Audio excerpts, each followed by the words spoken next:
Hey, what's going on, everybody? Welcome to another episode of Can't Be Explained. This is episode number 4. We are checking in. Week 4 NFL season is coming up this Sunday. It is Tuesday night. We just got off of Monday Night Football last night. So we're going to go recap, talk about week 2, how that went.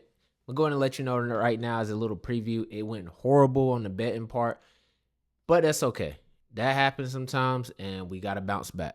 Fantasy-wise, one league, I'm 0-3. So it's just not looking good. One league, though, I finally got a dub. And the win that the league that I got the dub in, like, I really should be 3-0 because every week I have lost by some kind of something. Like AJ Brown not playing. I'm at the game. I couldn't put a new person in. I didn't see it. And then I lose by like a point at the end, not even a whole point. And I have the second highest scoring team 2 weeks in a row, but I just so happen to be playing the highest scoring team that week. So I'm 1-2, but I got a good team, so we fighting. We just got to sneak out some wins. My other league is probably curtains for me. Jordan Love went down early, had a couple more injuries, so it ain't really looking good. We'll see if I can make a comeback, but I'm kind of throwing in the towel. But like I said, we'll see. But anyway, let's shift gears from fantasy. Let's go ahead and hop into the recap of the bets that we did for week 2. Like I said, man, it wasn't clicking. So my first bet I give out was Chargers -1.5 versus the Steelers. Of course, that was my team. You see me with the jersey on, but I was confident that we could take care of business. Like I just thought, the Steelers, they haven't really played a good offense. And at that point, our offense did look pretty decent, especially the run game. They wasn't scoring points. So I'm like, okay, we have been scoring points. Also, we haven't been playing great defenses, but we got Herbert. So we haven't asked Herbert to do a lot. But when we start asking him, we'll see. But also, I didn't realize that the ankle injury was as bad as it was until after I gave the plays out. Had I known that beforehand, I probably would have never gave that out. So he come into the game, high ankle sprain, really shouldn't have played, but whatever. He played. He was out there for the first half. It was a good game, 10-10. We come out of halftime. I think it was on the second drive in the third quarter. He gets rolled up on and the ankle's injured again. He goes out. We lost a lot of people, man. Like, we lost Rashawn Slater. I think he has a pec injury. We lost our rookie tackle, Joe Alt. He has a MCL sprain.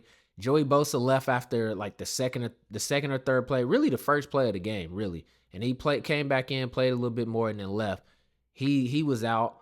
And then now they're talking about Derwin James is suspended for what they say was a crazy hit, but that was a weak ass hit. Like, let's just be honest, it was a weak ass hit, and they letting it go. But whatever, it is what it is. So now we got the Chiefs this week. It's not looking good. So I just pray for my boys, man. Hopefully we can get back on track. But that was a miss. We had Browns -5.5 versus the Giants. That was a miss. Giants got their first dub. I like the Giants in the spot, to be real with you, but the Giants burnt me back-to-back weeks. So that's kind of why I went against them. But that was kind of a emotional pick. And so that's why you don't put your emotions into it. So got killed right there. Bears +1.5 versus the Colts. I mean, both quarterbacks are bad. Like, let's just call a spade a spade. Caleb Williams has looked horrible. Anthony Richardson has made some amazing plays, but at the end of the day, I mean, he's still throwing pick every game. His completion percentage is so low. He's a freak athlete, but I don't know how long he's going to be quarterback unless they can fix that accuracy issue and all of that stuff. But we'll see. I mean, the Bears still were right in it towards the end, but they had a good chance to kind of, actually win the game. So they would have covered, but it didn't go our way. We look at Texans, Vikings. That was the biggest miss of the week. Like, the Vikings came out there and killed them. But I did mention, I was like, that home field advantage for the Vikings is good. Darnold was clicking. I thought he would regress a little bit, especially against the Texans defense. But Texans defense didn't come to play at all. They let Darnold do whatever he wanted to. Justin Jefferson do whatever he wanted to. And it was really nothing they could do. Stroud was super confused with that defense. Just as a side note, let me say something. I seen somebody say that Flores, like, who can stop Flores' defense? Who can figure it out? What quarterback can figure it out? Well, let me remind you guys, Justin Herbert did have 400 passing yards with like 40 completions last year. against that same defense last year. And that's really the only person that did it. So just a shout out to my boy.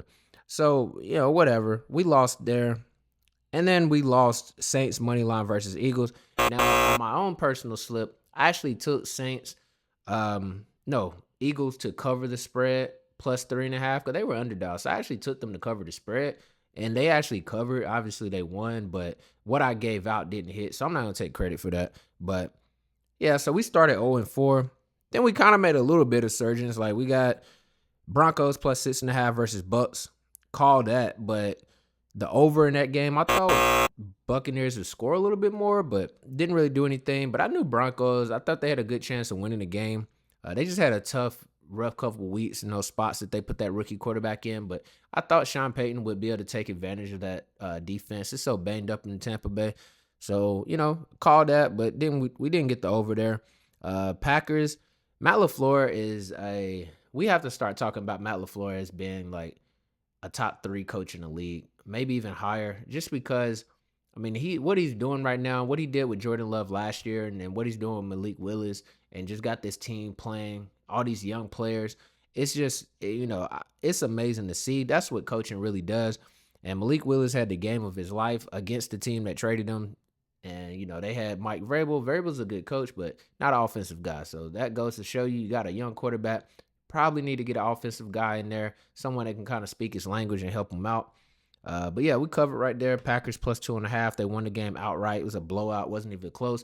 And a side note on that, Will Levis is bad. Will Levis, it's close to being curtains for him. Like he doesn't have too much longer. So I give him another week. He probably start this week. I don't know who they have backing him up, but if you can have another option, you might have to go there, because I'm pretty sure the guys in the locker room are like, we got to get rid of this guy, because the first 2 weeks they should have probably won the game, and then last week they just kind of got annihilated. So yeah, I think you're probably going to lose the locker room early coaching, rookie head coach with Callahan there.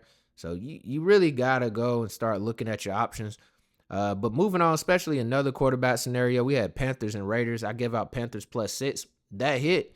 Panthers came out there and actually rolled. I thought in this one that the Raiders would win, but they wouldn't win by 6. I thought it would be a close game. I didn't think the Raiders were that good. I just thought like they were better than the Panthers. But also, it was like that Andy Dalton element is probably going to be something different. I thought he would come out and be better than Bryce has shown, but not nowhere near what we've seen. So yeah, and that's just kind of made it worse for Bryce Young. Like for him to come out there with the same weapons, same O-line and everything, and just kind of put on a show, that's not good. So, good luck to Bryce. I think he's get another opportunity. I just don't think it'll be in Carolina. I think he'll have to go somewhere else. They said people are interested in trading for him, but Carolina wasn't interested in doing it. So they're going to put him on like a pause and then bring him back. I don't know what they're going to do, but I just don't know how you go in that locker room and say we're going to make a change after that.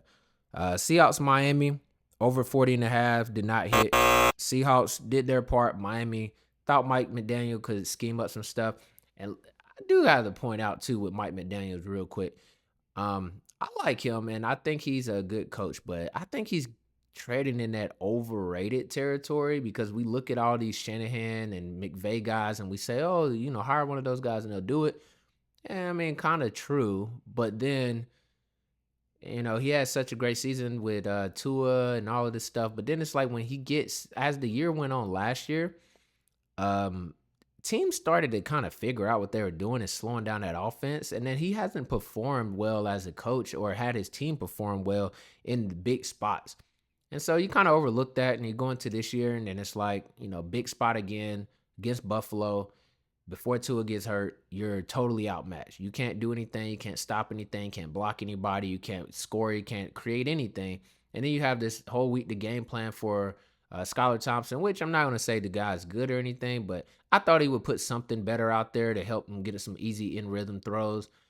It just looked bad. So not going to call him overrated yet, but he's treading in that territory. So let's just kind of keep an eye on Miami. Things can go south there really fast. I think they're going to start Huntley this week, so that should be better, but we'll see what Mike McDaniel can scheme up for him. Hopefully we'll get something positive from that. We got Cardinals +3 versus Lions. Now that pissed me off because that one should have hit. That should have been one they hit because the Cardinals had a pick six that should have been a touchdown that they blew away. So that was one. They only lost the game by a touchdown. So they were in the game to the end. Kyler Murray kind of made some mistakes there, but they still had opportunities. And then of course they didn't hit the over because they couldn't score points. So I mean that just was a miss all the way across the board. And then we called Rams +7 versus the Niners. I thought they would cover. Didn't think they would win. Great comeback by the Rams. Shout out Matthew Stafford. People just overlook him over and over, but that guy's like one of the best in the league. Like he's been that for a while. He just was in Detroit. So it is what it is. We got that though. And then the Monday night games, I didn't give out Washington and Bengals, so I left that alone. So I won't take any credit for that.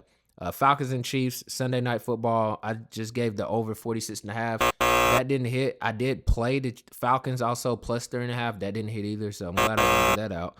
And then Bills money line, of course, they killed the Jags. And then I took Dallas +1.5 versus the Ravens, and they pissed down their legs too. So that was just a horrible week. Horrible week. Oh, hold on. Wait, I hold on. Let me back up real quick. I can't go talk Bills and Jags without getting on Trevor Lawrence's ass real quick. So he beat my team in the playoffs that one year, and everybody was ready to say, hey, so much better than all this. I know, I get it. He won the game, whatever, he came back, all of this stuff. But if you actually watch the game, they were in that position because of him. And he threw like 3 or 4 picks in the first half to Asante Samuel. And then we were scoring the ball. And then all of a sudden, our coach, the guy I like to call the terrorist, Brandon Staley, started to just call all kind of crap. Defense couldn't stop anybody. And then on offense, they got super conservative, and which led to Lombardi being fired anyway.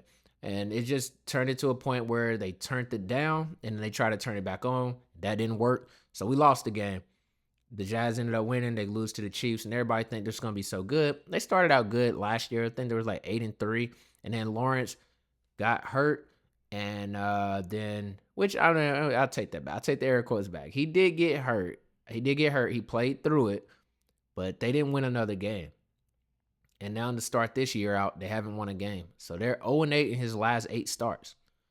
And he looks horrible. He missed a pass last night, not even close. No pressure. Should have been an in-rhythm throw. Just couldn't do anything. So, yeah, he's in that category. He's trading up there where it's like, it's almost time. Like, I mean, you blame Urban Meyer, and then you blame the weapons. So you got Doug Peterson, and you got Calvin Ridley, and Evan Ingram, and Christian Kirk last year. Ridley goes out, you bring in Gabe Davis, you still got Christian Kirk. You got some other weapons. You drafted Brian Thomas Jr., you still got ETN, and you still got Doug Peterson, and you guys are 0-3, and you should have won that Miami game. You fumbled, lost that game, and then the other 2 games, you just looked bad. You haven't been close, and especially last night, the route was on, and Trevor Lawrence had some really, really, really questionable plays in that game. Not even just throwing the ball. It was one clip where he just kind of, like, just spun out of no pressure. There's nobody there. I don't know why he just did a 360, but yeah, I digress. Whatever, but not looking too good for the boys down in Jacksonville. But yeah, anyway, just to kind of recap and sum it all up real quick, man, we did horrible.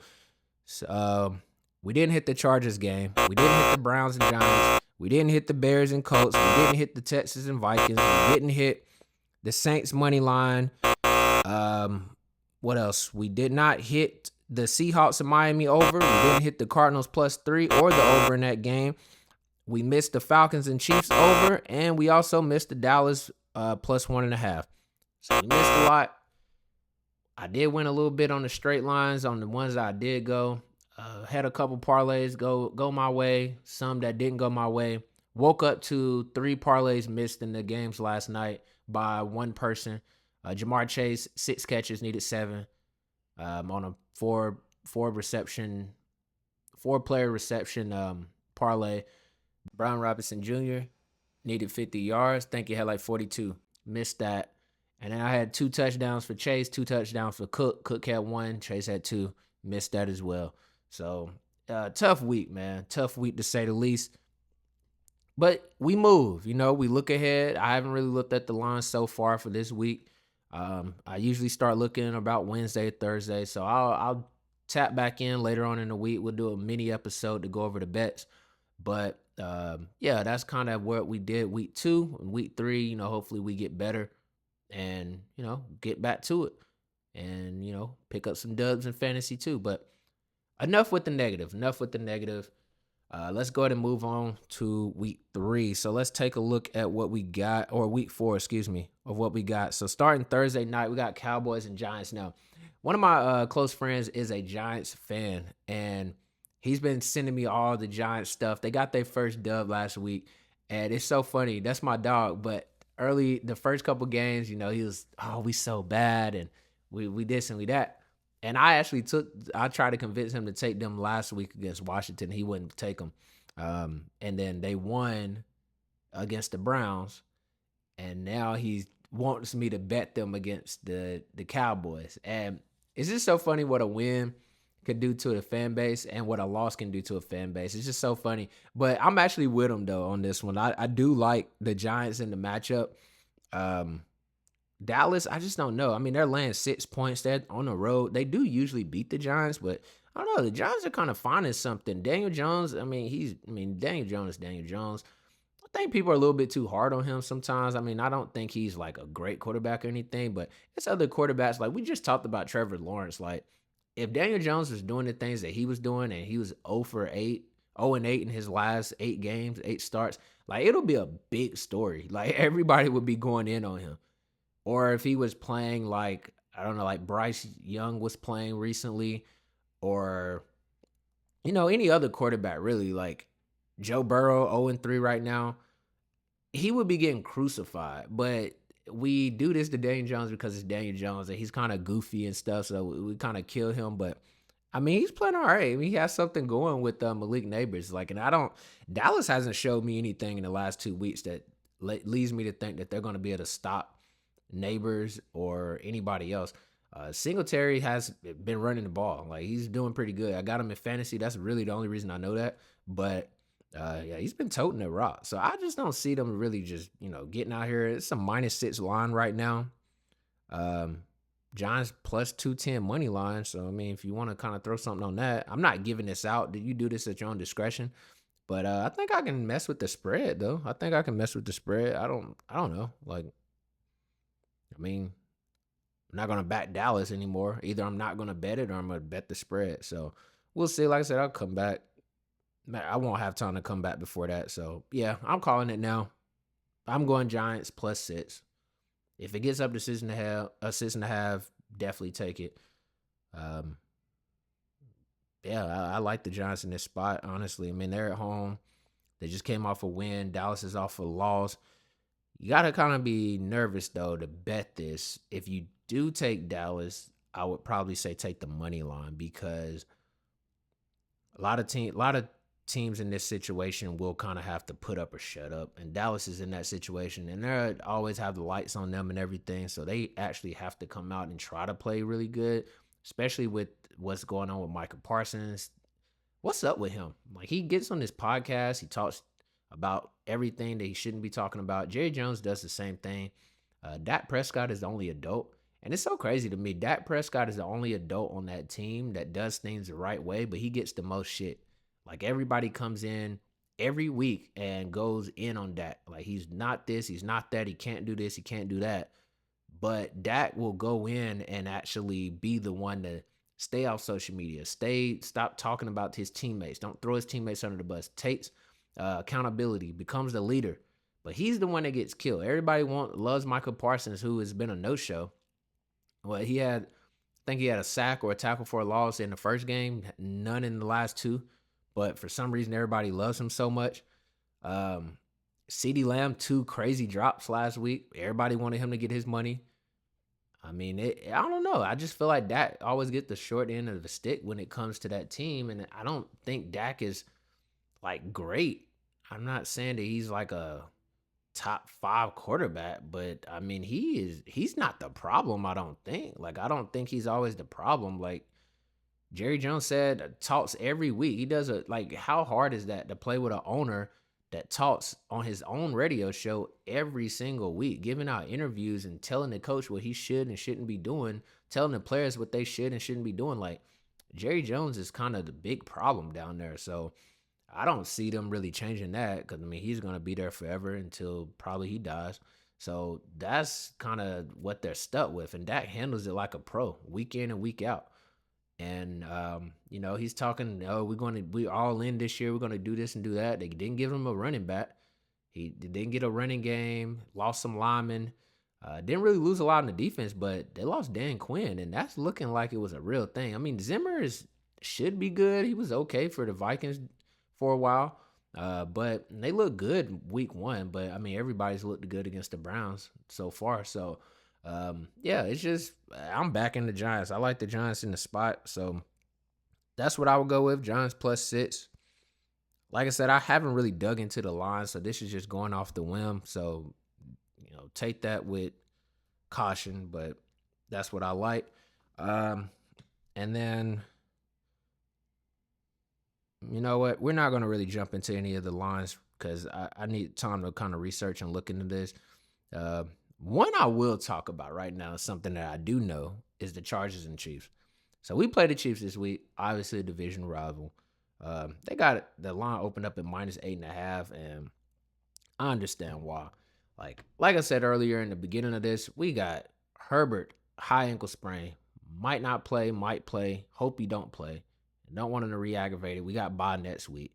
We got Joe Alt, MCL, not playing.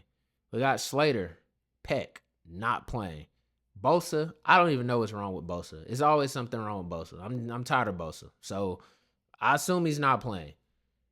Derwin James, suspended, not playing. Palmer, most likely not playing. DJ Shark, still on IR, so he's not playing. We just signed Jalen Reagor. Like, it's just, it's real sad over here right now, man. It's real sad. Like it's so sad that you have to laugh. And I just don't know where to go from here. And we play the Chiefs. The Chiefs have not looked great, but it's a division game, and I'm sure they're gonna look great against us. The only thing that's cool is that it's in LA. But that also doesn't mean a lot because we don't really have home field advantage, especially in our own division. So it's not going to be good. It's not going to be something I'm looking forward to, especially if Herbert doesn't play. Now, with that being said, if Taylor Heineke does play, which he should over Stick, I don't even know why Stick is on the team right now, but if he does play, hopefully he can have one of those vintage Taylor Heineke games where it's like the backup comes in, the team is underdog and nobody think they can win, and they got all these players out and these players playing that you don't know and everything, and then they come out and they look real good, and the team that's they're playing is taking them as a joke, and then they come out and they make a fight. If we come out and do that, you won't hear the end of it because it would be great. Listen, because we'll go 3-1. We'll be 3-1, right? And then we'll go into the bye week. So we'll come out of the bye week 3-1. And I think we got the Broncos, if I'm not mistaken, which is a winnable game if we got the guys healthy. So the guys miss this week, they miss next week, and then we come back. So 3 weeks return. All right, man, we had to take a pause for a second because when I made this video, right at this part, I started to get a little sad, and you're going to see it in a moment. But I wasn't as sad because the injury report wasn't out. But now that I'm looking at it, it makes it worse. Just look at this from the top down. Joe Alt, Joey Bosa, people I already mentioned. I didn't even know Darius Davis was limited. Didn't know about Christian Fulton. Man, I'm just all depressed all over again. And like I said, I'm about to get sad in the video. You're going to see it start to go downhill a little bit, but it just got much, much worse. That could work for me. Like, if we can make that happen, that's the best case scenario. But if not, then, whatever. We 2-2, we go into the bye. Hopefully the guys come back. We win the game. We come out 3-2. after the Broncos game, and I'm not really sure who we play next. I can't remember the schedule, but you know, wishful thinking. Hopefully, I don't know. We'll see. It's like I said, it's real sad over here. We got Harbaugh, Greg Roman. I know he's gonna run the ball. We still got the healthy running backs, so maybe we can get back to a run game. I mean, the Chiefs have been vulnerable, and they haven't. I mean, they played the Ravens. Lamar Jackson was killing them, so I mean that is a good quarterback. Kirk Cousins, he played pretty decent against them as well. Who did they play the week before that? They played Ravens. They played the Falcons, and let me just look it up. They played. One second.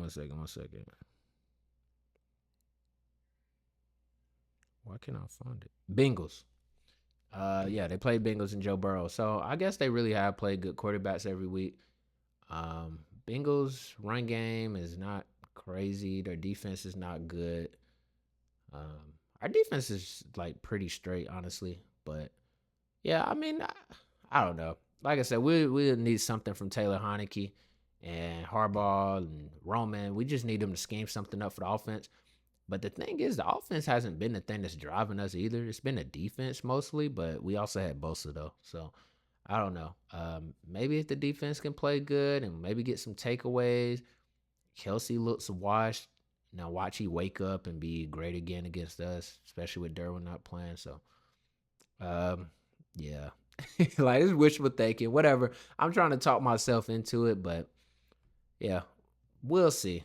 We'll see, man. But other than that, though, in other news, let's just talk about some of the quarterback play around the league.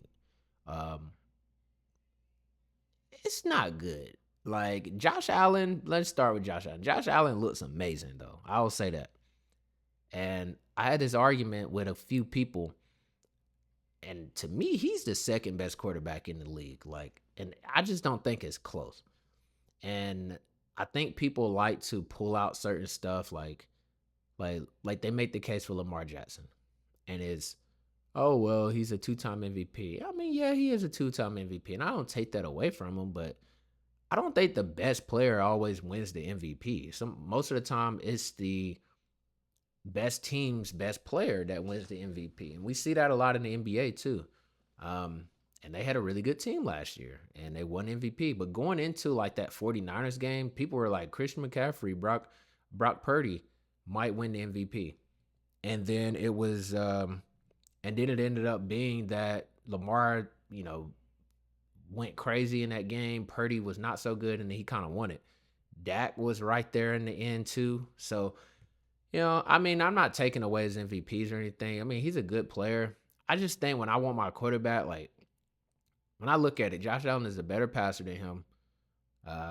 Lamar is probably a better rusher, but like not by a whole lot. I think the margin from how good Lamar Jackson is as a runner and how good Josh Allen is as a passer, the differences between those two is like larger.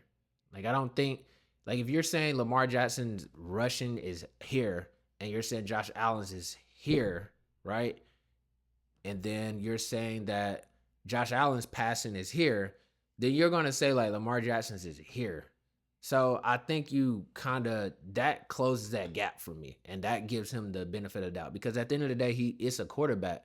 Like I need my quarterback to be able to throw the ball and run and escape and put the team on his back. And I've seen him do that in many occasions. Like he doesn't always win, but when he doesn't win, it's usually against the Chiefs. And when he doesn't win, what his biggest thing is, he turns the ball over. And while I don't like my quarterback to turn the ball over, like what you get from that though is like wild playmaking, make any throw on the field, can elevate the players around him. Like we're seeing it right now. It's like, everybody's like, oh, they lost Stephon Diggs. Who's going to catch passes for him? Shakira looks amazing. Dalton Kincaid hasn't been doing anything the first two games of the season. Looked good last night. Like they won those other two games without Dalton Kincaid doing much, right? Keon Coleman hasn't done much. The rookie they drafted first round. Or I think they drafted top of the second round. No, maybe it was at bottom of the first. Well, whatever. Caught one pass, touchdown last night. Looked good. But that's more of a product of Josh Allen. But then, like, let's say the Ravens go out and lose, then the narrative is, oh, well, Lamar didn't have any help. Oh, the coaching, the play calling and stuff. So I don't know. I don't know.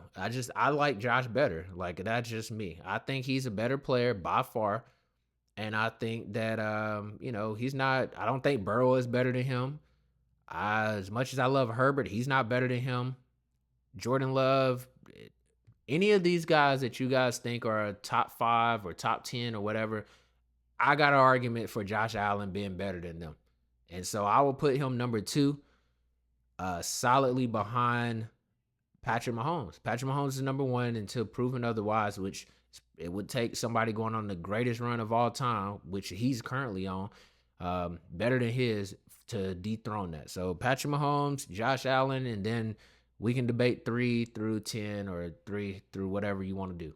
But that's it. So Josh Allen looks amazing. Everybody else, like Herbert, hasn't looked good so far. Granted, game 1, didn't really need him.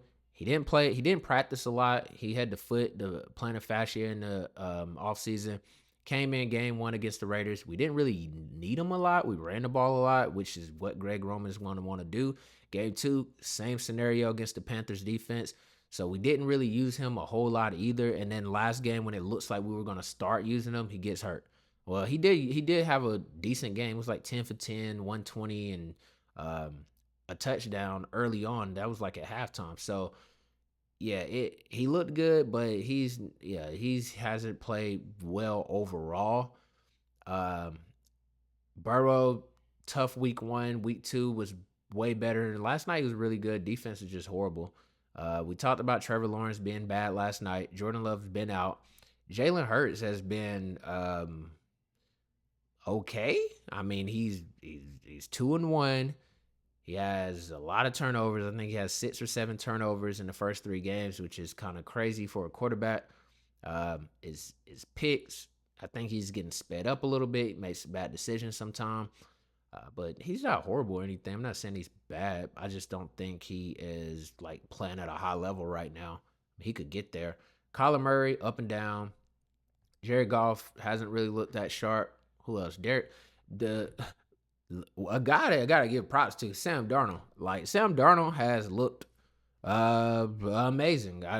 For lack of better words, never thought I would say Sam Darnold has looked amazing ever in my life, but here we are. So this is 2024 NFL. So Sam Darnold looks amazing. So, hey, Kevin O'Connell, I give you a prop. Sam Darnold, I give you a props. You went to San Fran, you learned something from Shanahan, and you took that and you applied it to your new team, and you're looking good. You're 3-0. I think you can keep it up to a certain extent. I don't think you're gonna have error-free football for the rest of the season. No one is.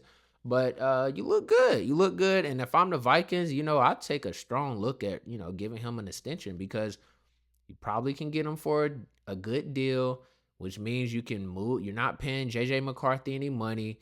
He's coming off the knee for next year, so you don't want to throw him out there, get injured or anything like that. If Darnold's going to continue to play like this, you don't have to rush him out there. It could be a Jordan Love situation. So when he is ready to go out there, you're not really paying a lot in your quarterback room. You can help build a team up. So when he is ready to go out there, then he's going out there with a full unit. I mean, he'll still have Justin Jefferson, Jordan Addison, and Hockenson will be back soon. And then by that time, it's time for McCarthy. Your defense is probably built up even more. Your line is built up even more. And then even in the short term, just not even thinking about McCarthy with Darnold, you give him, let's say, a 2-year deal. You send him out there and you're improving the team around him because you're not paying so much to your quarterback room. So I think the Vikings are in a good spot right now. As long as they can keep Sam Darnold playing at this rate, they're in a good spot. I like it. I wouldn't really be opposed to signing that extension. Who am I forgetting? It's one more person I wanted to touch on really quickly here. Oh, we talked about Matthew Stafford, Jayden Daniels.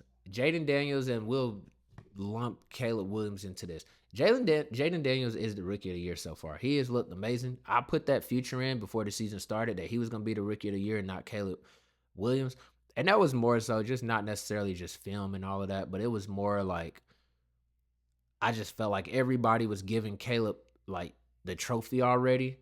and saying that they were going to be a playoff team. Some people said they were going to be a Super Bowl team. And I just didn't see that. Like, it's not that I don't think Caleb Williams is good or going to be good, because he's looked very bad in this season so far. But I think that it was going to be harder than what people thought. Like, he was coming into a good situation.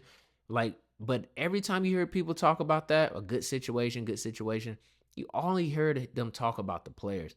You only heard them talk about what happened last year. Like, oh, like this Browns team, this Bears team, they won 7 games or 8 games, however many they won, and they should be better this year, and they're going to insert Caleb Williams. And they did a lot of that to down Justin Fields, when it's like, okay, they won that many games with him, and they're like, oh, well, they did that in spite of him. Was it really in spite of him? Because he made a lot of plays. Like, I mean, yeah, he wasn't the best quarterback, but he did make a lot of plays. What I think it was in spite of was the coaching. Like, that's something nobody wants to bring up. When we look at last year, like, they were bad early. They started winning late, and Justin Fields got better every week. But then when we go now, we look at it, and everybody was talking about Eberflus being on a hot seat or getting fired. All of a sudden, he saves his season at the end, and everybody just wants to write Justin Fields off and send him to Pittsburgh and draft Caleb Williams. And now all of a sudden, these guys are going to go to the playoffs and stuff. You insert Roma Dunze, you insert Keenan Allen, you still have DJ Moore. Then you supposedly improve the offensive line. The offensive line has looked just as it looked at the beginning of the year last year when Justin Fields had to deal with it. But nobody said at that time, oh, Justin Fields is behind a horrible offensive line. It was all Justin Fields can't see the field. Justin Fields moves real slow. That's all it was. And now that this same offensive line is getting Caleb Williams crushed every week, oh, well, Caleb Williams has to play behind a horrible offensive line. This is the same offensive line. They said it was supposed to be improved, but it's the same one. It looks the same. So I don't know. Like, it, to me, it's more of a coaching thing. Like, and I said this going into it. Like, Eberflus is a defensive coach, and he should have never been the hire. Like, you had Justin Fields there, and for whatever he couldn't do, the coaching, you should have made a hire for a coach that could come in and get the best out of Justin Fields. And if they ended up not getting the best out of him and it was just on him, then it was just on him. But I just felt like he got a bad break. It's like you draft the kid, and then you did get him a receiver. You got him DJ Moore for a year. But before that, what you had Darnell Mooney as his number 2. You tried to get Chase Claypool, who I don't even think is in the league anymore. And then you don't get a good offensive line for him. You don't really get him a good running game. He has Cole Kmet as a tight end, who they're not really using now. So, and then you hire this defensive coach that's just butting heads with him, Luke Getsy as the OC. I mean, how's that working out in in Vegas? So, how's that working out there? So that, I'm just saying, like, coaching matters a lot. So all off season, it was, oh, they got this receiver. They got Keenan Allen. Keenan Allen has been hurt. And if you watch any Charger games or follow the Chargers at all, which I do very closely, I got Keenan Allen jerseys. That's my guy. He's always injured. He's always going to get hurt at some point in the season, whether it's early or late or in the middle. He's going to be hurt. I don't know how many games he's going to miss, but he's going to miss games. And even when he comes back, he's probably going to go out again. So I could have told you that, Bears fans. I could have told you that a long time ago. I could have told you that Roma Dunze was going to take a second to get going. I mean, he had a good game last week, but up until then, what was he doing? I mean, I could have told you that. DJ Moore looks great, but no Keenan Allen, more eyes go to him. I could have told you the offensive line was going to struggle. I could have told you that Eberflus was going to coach the defense and had the defense playing okay, but that connection with Caleb Williams wasn't going to be there because he didn't have it with Fields. Now, you say you want to bring in Shane Waldron from Seattle. I mean, all right, let's go to Seattle. What did Geno do last year that was so great? I don't know. Seahawks 3-0 right now. They look really good. Jackson Smith and Jigma from my Buckeyes, Ohio State. What did he do last year? Uh, Not much. Didn't really want to have him on the field. Now all of a sudden he's in 3 wide receiver sets a lot, making plays. I'm just saying, like, the Bears, they're butchering this hiring thing. And I think, they're 1-2, and Caleb has looked bad. If the owners want to salvage this thing, and I know it's a lot of time, I'm not saying they're running out of time, but what I would do, I would fire, what's his name? Eberflus. I'll fire him, and then I'll bring in another coach, because a coach that can actually work with Caleb Williams, like, they had the opportunity to hire Cliff Kingsbury as the offensive coordinator as well, which, see how that's working out for Jaden Daniels, and they didn't. So I just don't like the coaching aspect. And I think when you have these young quarterbacks, you need to be very careful with who you hire. Like, if I look at Justin Herbert is immensely talented, but he had Anthony Lynn, a rugged running back coach, became head coach, didn't even want to put him out there, wanted to stick with a veteran so bad, didn't really want to put his arms around Herbert and make him the guy. Got him fired. They couldn't win games, got him fired. Terrible clock management, didn't know how to communicate, he's out. You bring in Brandon Staley, was a disaster. Defensive coach, he's young, comes from the Rams, but disaster. Couldn't really get it going. You bring in a couple different OCs. Kellen Moore, like I told y'all guys on, I think, Pod 1, I don't really blame it all on Kellen Moore. So I'm not even going to go down that road.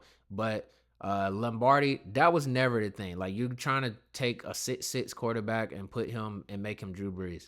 That's horrible. So the coaching matters. And you got Harbaugh now. You got Greg Roman to kind of take stuff off his shoulders, and we'll see how that works out.